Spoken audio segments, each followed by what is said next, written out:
കേട്ടില്ല മാം, സോറി. ആ അല്ല, എൻ്റെ അടുത്ത് നമുക്കറിയില്ല ഏതൊക്കെ ഒഫൻസാണ് അവർ വെച്ച് തരുന്നത്. ഇല്ല, ഞങ്ങൾക്ക് അങ്ങനെ ഇൻഫർമേഷൻ കിട്ടാത്തത് കൊണ്ട് പിന്നെ ഒരു എന്താ പറയുക, ഡെഫിനറ്റ്ലി എൻ്റെ സേഫ്റ്റി ഞാൻ നോക്കണമല്ലോ. ഏതൊക്കെ വകുപ്പാണ് ഇപ്പോൾ എന്തൊക്കെ അധികം ടോട്ടലി നടക്കാത്ത കാര്യമാണ് എഴുതി ചേർത്തുന്നത്.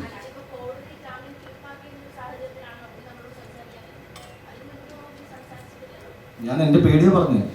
ബിക്കോസ് ഞാനിപ്പോൾ പറഞ്ഞത് എന്താ, മാഡത്തിന് കാര്യം മനസ്സിലായല്ലോ. ഇഷ്യൂ ഒരിക്കലും ഇയാളെ അടിക്കുന്നതില്ല, ഞാൻ തൊട്ടിട്ടില്ല. നിങ്ങൾക്ക് ഏത് വീഡിയോ കിട്ടിയാലും അതിൽ ഈ അടി ഉണ്ടാവില്ല, ബിക്കോസ് അങ്ങനെ സംഭവിച്ചിട്ടില്ല. സെക്കൻഡ്, ടൊവിനോടെ മാറ്റർ ഇതിൽ ഡിസ്കഷനിലേ ഉണ്ടായിരുന്നില്ല. ടോട്ടലി ഫാബ്രിക്കേറ്റഡ് ആയ കാര്യങ്ങൾ പറയുമ്പോൾ ലൈവായിട്ട് ആ വീഡിയോ കിട്ടുമ്പോൾ ഇയാൾ നടന്നു പോകുന്നതൊക്കെ ഉണ്ടാവും. അപ്പോൾ ഞാൻ പറയുന്നത് അങ്ങനത്തെ ഒരാൾ പിന്നെ എന്തൊക്കെ കേസാണ് എൻ്റെ മേലിൽ വെച്ചേക്കുന്നത്, മീൻസ് ബെയിലബിൾ ആണോ നോൺ ബെയിലബിൾ ആണോ എന്നൊക്കെ നമുക്ക് അറിയാത്തതുകൊണ്ട് we are also very cautious. അസിൻ എന്താണ് ചെയ്യുന്നത്, എന്നെയും അങ്ങനെ ആ കൂട്ടുകാരില്ല എന്ന് പറഞ്ഞാലും കൂട്ടുകാരുണ്ട്. അതിന് പൂർണ്ണമായിട്ട് ഒരു അനാഥനായ വ്യക്തിയല്ല ഞാൻ.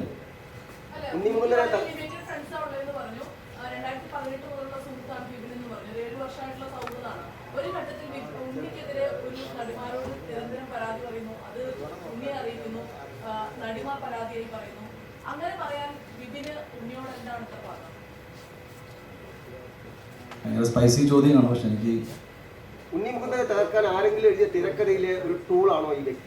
തീർച്ചയായിട്ടും അറിയില്ല. എനിക്ക് ഒരുപാട് പേര് സംശയമുണ്ട്. ഒരുപാട് പേര് എൻ്റെ സുഹൃത്തുക്കളായിട്ട് എൻ്റെ കൂടെ നിന്നായിരുന്നു. അതിൽ പച്ചയ്ക്ക് പല ആൾക്കാർക്കും ഈ വിഷയം, ടോവിനോടെ വിഷയം ഫേക്ക് ആണെന്ന് ചോദിച്ചവർ അതേന്ന് പറഞ്ഞു. അപ്പോൾ എൻ്റെ മുഖത്ത് നോക്കി അതേന്ന് പറഞ്ഞവരുടെ പേര് ഞാൻ എടുക്കാൻ ആഗ്രഹിക്കുന്നില്ല. ബിക്കോസ് ഞാൻ ഒരു ഘട്ടത്തിൽ അവരുടെ സുഹൃത്തുക്കളായിട്ട് കണ്ട ആളായതുകൊണ്ട് ഞാൻ പേരുകൾ എടുത്തിട്ട് ഒരു മസാല സ്റ്റോറിയൊക്കെ ആക്കാൻ ആഗ്രഹിക്കുന്നില്ല.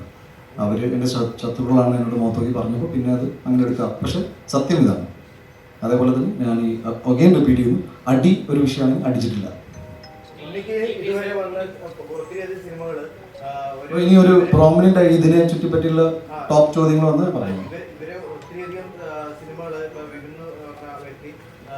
അതായത് ആൾക്ക് 5 വർഷത്തേക്ക് ഡേറ്റ് ഇല്ല എന്ന് പറഞ്ഞ് തടഞ്ഞെന്ന് പറയുന്നത്. അപ്പൊ ഇതിനെതിരായിട്ട്, അതായത് നിലവിലെ ഒരു ആർട്ടിസ്റ്റിന് മാനേജർ വഴി അല്ലാതെ ഒരു രീതിയിൽ കഥ പറയാനുള്ള രീതിയിൽ എന്തെങ്കിലും തരത്തിലുള്ള ചിന്താഗതി ഒഫീഷ്യൽ ഇമെയിൽ IDs ഉണ്ട്, വെബ്സൈറ്റുകളുണ്ട്, എല്ലാം ഉണ്ട്. ഇത് പല പല സോഴ്സസ് യൂസ് ചെയ്തിട്ടാണ് ആൾക്കാർ മീറ്റ് ചെയ്യാൻ ശ്രമിക്കുന്നത്. ഞാൻ അതൊന്നും തള്ളി പറയുന്നില്ല.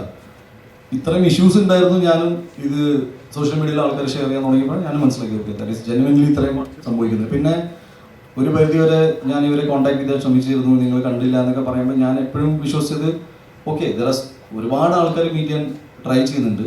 ബട്ട് നമുക്ക് എല്ലാവരെയും ഒരേ സമയത്ത് മീറ്റ് ചെയ്യാനും മാനേജ് ചെയ്യാനും അല്ലെങ്കിൽ ഇവർ പറയുന്ന അതേ സമയത്ത് എത്തിപ്പെടാനൊന്നും എനിക്കും പറ്റാണ്ട് പോയിട്ടുണ്ട്. അപ്പോൾ ഞാൻ കംപ്ലീറ്റ്ലി ആ കാര്യത്തിൽ അങ്ങനെ ഇഷ്യൂ ആക്കിയിട്ടാണ്. ഇത് സാധാരണ എല്ലാ നടന്മാരുടെ ജീവിതത്തിൽ നടക്കുന്ന കാര്യങ്ങൾ, വളരെ സന്തോഷകരമായ കാര്യങ്ങളായിട്ടൊക്കെ.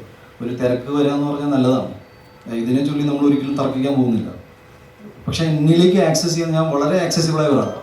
ഏറ്റവും സിമ്പിളായിട്ട് എനിക്ക് തോന്നുന്നത് ഏറ്റവും എളുപ്പത്തിൽ എന്നെ മീറ്റ് ചെയ്യാൻ പറ്റും. പക്ഷെ ഇപ്പോൾ ഈ അടുത്തായിട്ട് സോഷ്യൽ മീഡിയയിൽ കുറേ ആൾക്കാർ എന്നെ മീറ്റ് ചെയ്യാൻ ശ്രമിച്ചു, അത് പറ്റിയില്ല. ഇയാളിൽ നിന്നുണ്ടായ ബാഡ് എക്സാമ്പിളായിട്ട് ഇട്ടപ്പോൾ ഞാനും അതിനെ എടുത്ത് പറഞ്ഞു.